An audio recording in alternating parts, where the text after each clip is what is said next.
Rising India news 24 channel subscribe करें, like करें। Rising India news 24 से मैं राजेश। हम गाज़ियाबाद में है। गाज़ियाबाद के हिंडन नदी पे जो छठ घाट बना हुआ है, हम वहीं पे हैं। देखेंगे यहाँ पे हमारे जी पवन झा जी, छठ महापर्व आ गई है और छठ घाट पे भी आप आए हुए हैं। अभी तो वैसे 4-5 दिन देर है, लेकिन व्यवस्था में क्या स्थिति लग रही है आपको? छठ मैया की जय हो।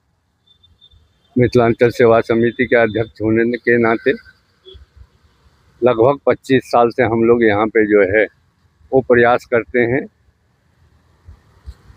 मुन्नी जी के समय में ये छठ घाट का निर्माण हुआ था। धीरे धीरे छठ मैया की कृपा से धीरे धीरे आगे बढ़ रही है।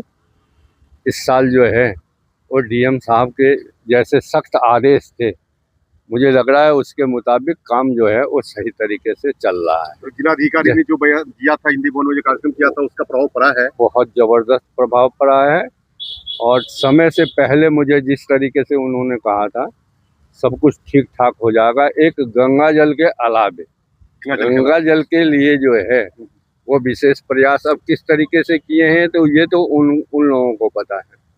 मैं दिखावा के फेवर में नहीं रहता हूँ। मैं तो चाहता हूँ कि जमीनी स्तर पर मौके पे काम हो। छठ पूजा तो हर हालत में होता ही होता है। छठ पूजा की तैयारी चल रही है, लेकिन जहाँ तक ये धारा थी हिंडन की, वो धारा तो बिल्कुल किनारे आ चुकी है। अब जो बीच में होना चाहिए, बीच का जो मलबा पड़ा हुआ है इतना, आप देखेंगे, मैं कैमरा से दिख रहा हूँ, पूरा बीच में देखिए मलबा पड़ा हुआ है।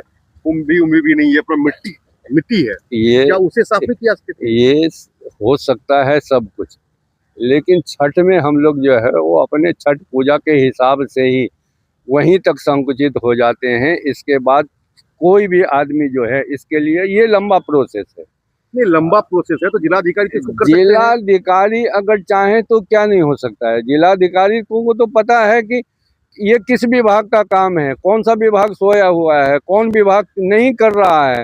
वो चाहे तब तो, लेकिन इसके लिए वो छठ के बाद अगर प्रयास करते हैं, मुझे लगता है कि फिर जो है वो गंगाजल जैसे आ रहा है वो ऐसे ही नदी साफ रहेगी। इसमें हमने स्नान किया है, ये भरी हुई रहती थी। इस पार से उस पार भी गए हैं। इसके अंदर मछलियां पाली जाती थी। आज इसकी स्थिति जो है वो नाला जैसे कर दिया है। नहीं, यहाँ पे नहीं खरा तो सीवर का पानी है, सिर्फ सीवर का पानी सालों साल चलता है। छठ के समय में कुछ व्यवस्था की जाती है और इसके बाद फिर वही स्थिति हो जाती है। प्रशासन की अनदेखी का ही तो हाल है। बिल्कुल छठ आती है तो बस साफ सफाई दिखावा, लाइटिंग कर दी गई, डेकोरेशन कर दिया गया, टेंट पेंट, और फिर उसके बाद देखिए सिंचाई विभाग और नगर निगम का जो जल विभाग है, जिनकी ये जिम्मेदारी है, प्रशासन का भी ये काम है कि इसकी देख रेख करके सही। लेकिन होता ये है कि झाड़ू करने के लिए करेगा तो नगर निगम, लेकिन दिखावा करने के लिए हम लोगों को भी बुला लिया जाता है। झाड़ू वो बड़े अधिकारी भी पकड़ लेते हैं और दिखावा करके चले जाते हैं। दिखावा नहीं होना चाहिए। मेयर साहिबा क्या कर रही है? शहर की जो मेयर साहिबा है वो कुछ नहीं इस पर ध्यान दे रही है। देखें, मुझे तो लगता नहीं है। वो तो उस मीटिंग में भी नहीं थी। मीटिंग में भी नहीं आई थी। मीटिंग में भी नहीं आई थी और मुझे नहीं लगता कि यहाँ पे जो है क्षेत्रीय इस साइड के जो साहिबाबाद के विधायक हैं उनका कोई योगदान नहीं और मेयर का भी कोई योगदान मुझे दिखाई नहीं दे रहा है जी। कोई नहीं। देवेंद्र गुप्ता जी, क्या कहना चाहेंगे? छठ की जो स्थिति है उसके हिसाब से आप हर वर्ष यहाँ पे छठ मनाते हैं? जी। और वर्षों से आप लोग रहे हैं इसमें। मिथिलांचल सेवा समिति खास के महासचिव रहती है। जी। तो क्या स्थिति देख रहे हैं, क्या कहना चाहेंगे? नहीं, स्थिति तो और साल की अपेक्षा ठीक है, जैसे पवन झा जी बोले हैं हमारे अध्यक्ष साहब, तो और साल की अपेक्षा ठीक है। व्यवस्था पहले से चालू है, साफ सफाई हो रही है, उम्मीद है।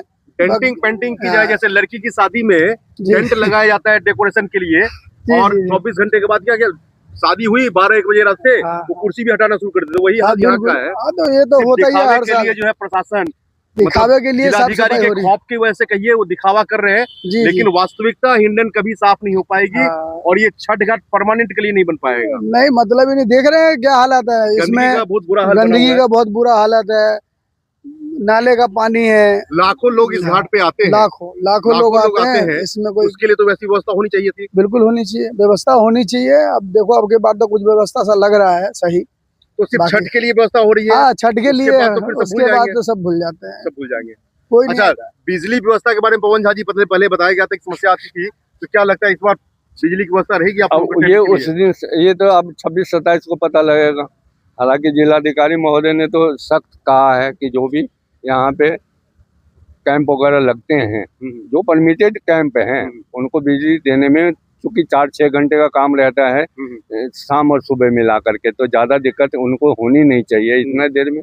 हमने तो कहा था कि अगर पैसा भी जमा करवाना है करवा लो भाई, 4-6 घंटे हम लोगों को इस्तेमाल होता है और ये पब्लिक के लिए ही है। कोई हम वहाँ तो हम अपना कैंप लगाते हैं तो पब्लिक सेवा के लिए ही लगाते हैं, वही हो रहा है। ठीक, बहुत बहुत धन्यवाद।